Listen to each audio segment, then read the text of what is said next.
নমস্কার বন্ধুরা, লুবনা রাসোইতে সবাইকে স্বাগত জানাই। গরম ভাত, রুটি, লুচি সব কিছুর সাথে এই তরকারিটা খেতে খুবই ভালো লাগে। আর যে কোনো উপোসের দিনে রুটি লুচির সাথে অবশ্যই এই নিরামিষ বাঁধাকপির চচ্চড়িটা খাওয়া যেতে পারে। তো চলুন দেখে নিই আমি যেভাবে রান্না করেছি সেটা শেয়ার করি আপনাদের সঙ্গে। এখানে বাঁধাকপি নিয়েছি অর্ধেক, একটা গোটা বাঁধাকপি সেটা কুচিয়ে নিয়েছি, ডুমো করে আলু টুকরো করে নিয়েছি, আর একটা বড় সাইজের টমেটোকে টুকরো করে কেটে নিয়েছি। আমি এই নিরামিষ বাঁধাকপির চচ্চড়িটা আজকে প্রেসার কুকারে করব, তাই কুকারটা ভালো মতো প্রথমে গরম করে নিয়েছি। তার মধ্যে একটু বেশি পরিমাণে সর্ষের তেল যোগ করেছি। তেলটা যখন গরম হয়ে গেছে তাতে দিয়ে দিলাম দুটো তেজপাতা আর একটা শুকনো লঙ্কা। তেজপাতা শুকনো লঙ্কাটা 1 মিনিট মতো তেলের মধ্যে নাড়াচাড়া করে নিয়েছি। এবার তাতে দিয়ে দিলাম 1 চামচ, চা চামচের 1 চামচ গোটা জিরে। জিরে থেকে যখন সুন্দর গন্ধ বেরিয়ে গেছে তখন টুকরো করে কেটে রাখা আলুগুলোকে দিয়ে দিয়েছি, দিয়ে ভালো করে মিশিয়ে নিলাম। আর তাতে দিয়ে দিলাম কাঁচা লঙ্কা বাটা আর 1 ইঞ্চি আদাকে আমি বেটে নিয়েছি, সেই আদা বাটাটাকে দিয়ে দিলাম। সব কিছুকে দিয়ে লো ফ্লেমে ভালো মতো 2 মিনিট মতো কষিয়ে নিয়েছি। তারপর তাতে দিয়ে দিলাম টুকরো করে কেটে রাখা টমেটো। সামান্য একটু জল যোগ করলাম যাতে মশলাগুলো তলায় লেগে না যায়। দিয়ে ভালো করে প্রথমে কষিয়ে নিচ্ছি 1 মিনিট মতো ঢাকনা চাপা দিয়ে। ঢাকনাটা খুলে দেখুন আলুটা অনেকটা নরম হয়ে এসেছে। আরও 1 মিনিট মতো নাড়াচাড়া করে নিয়েছি। এবার তার মধ্যে দিয়ে দেব শুকনো উপকরণগুলো। দিয়ে দিলাম কালারের জন্য কাশ্মীরি লঙ্কার গুঁড়ো, 1 চামচ ধনের গুঁড়ো, আর 4 চামচের হাফ চামচ হলুদের গুঁড়ো, পরিমাণ মতো লবণ। সব কিছুকে দিয়ে আরও একটু মিশিয়ে নিচ্ছি। তার মধ্যে এবার দিয়ে দিলাম মটরশুঁটি। খুব ভালো মতো লো ফ্লেমে এটাকে কষিয়ে নিতে হবে যাতে মশলা থেকে কাঁচা গন্ধটা চলে যায়। সামান্য একটু জল যোগ করলাম যাতে মশলাটা পুড়ে না যায়। 1 মিনিটের জন্য ঢাকনা চাপা দিয়েছিলাম। ঢাকনাটা খুলে আরও একবার কষিয়ে নিচ্ছি। এবার উপর থেকে দিয়ে দিলাম কুচিয়ে রাখা বাঁধাকপি। সমস্ত বাঁধাকপিগুলোকে একসাথে না দিয়ে কিছুটা প্রথমে অল্প দিয়ে ভালো করে মশলার সঙ্গে মিশিয়ে নিলাম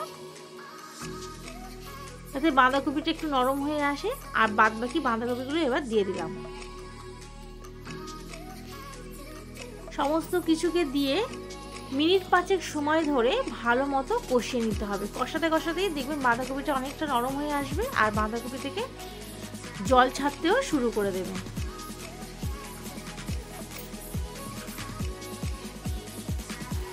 মিনিট 5 সময় ধরে আমার কষানো হয়ে গেছে। এবার আমি উপর থেকে হালকা করে একটু ঢাকনাটা চাপা দিয়ে দিলাম আরও 5 মিনিটের জন্য লো ফ্লেমে, যাতে বাঁধাকপিটা একদম নরম হয়ে যায়। আর বাঁধাকপি থেকে যে জলটা বেরিয়েছে সেই জলের মধ্যে কিছুক্ষণ কষিয়ে নিয়েছি। এবার আমি উপর থেকে আরও 1 কাপ জল দিলাম, এখানে উষ্ণ উষ্ণ গরম জল ব্যবহার করেছি। দিয়ে এবার ঢাকনা চাপা দিয়ে আমি 2টো সিটি দিয়ে নেব। 2টো সিটি দেওয়া হয়ে গেছে। প্রেসার কুকারটা ঠান্ডা করার জন্য রেখে দিয়েছি। এদিকে একটা মশলা তৈরি করে নেব। দিয়ে দিলাম 4 চামচে 1 চামচ গোটা জিরে, 1 চামচ মৌরি, 1 চামচ ধনে, গোটা লবঙ্গ দিলাম 4টে, এলাচ 3টে দিলাম, গোলমরিচ দিয়েছি 7-8টা, আর হাফ ইঞ্চি ডালচিনি। সব কিছুকে দিয়ে ভালো মতো একটু ভাজা করে নেব। যখন সব কিছু থেকে সুন্দর একটা গন্ধ ছেড়ে দিচ্ছে তখন নামিয়ে নিলাম। নিয়ে এবার আমি একটা পাউডার বানিয়ে নেব। এই মশলাটা যদি নিরামিষ তরকারির মধ্যে দেওয়া যায় তাহলে যে কোনো তরকারির স্বাদ অনেক ভালো হয়। প্রেসার কুকার থেকে সিটিটা পুরো বেরিয়ে গেছে। কিছুক্ষণ পর ঢাকনাটা খুলে আরও যে জলটুকু আছে সেটুকু শুকিয়ে নিচ্ছি। উপর থেকে যে ভাজা মশলাটা করেছিলাম সেটা ছড়িয়ে দিয়েছি। এবার দিয়ে দিলাম, যেহেতু এটা নিরামিষ একটু মিষ্টি মিষ্টি ভালো লাগে তার জন্য দিয়ে দিলাম স্বাদ অনুযায়ী একটু চিনি। সব কিছুকে দিয়ে আরও 2 মিনিট ভালো করে মিডিয়াম টু হাই ফ্লেমে কষিয়ে নিয়েছি। আমার রান্নাটা পুরো হয়ে এসেছে। উপর থেকে নামানোর আগে দিয়ে দিচ্ছি ঘি আর ধনেপাতা কুচি। অবশ্যই আপনারা বাড়িতে এটা একবার তৈরি করে দেখবেন। যদি ভালো লাগে তাহলে লাইক, কমেন্ট এবং শেয়ার করবেন। আর অবশ্যই চ্যানেলটাকে সাবস্ক্রাইব করবেন। সব কিছু বাঁধাকপির সঙ্গে ভালো মতো মিশিয়ে নিয়ে কিছুক্ষণের জন্য ঢাকনা চাপা দিয়ে রেখে দিয়েছিলাম। এবার আমি পরিবেশন করছি। আজকের এই ভিডিওটি কেমন লাগলো অবশ্যই কমেন্টে জানাবেন।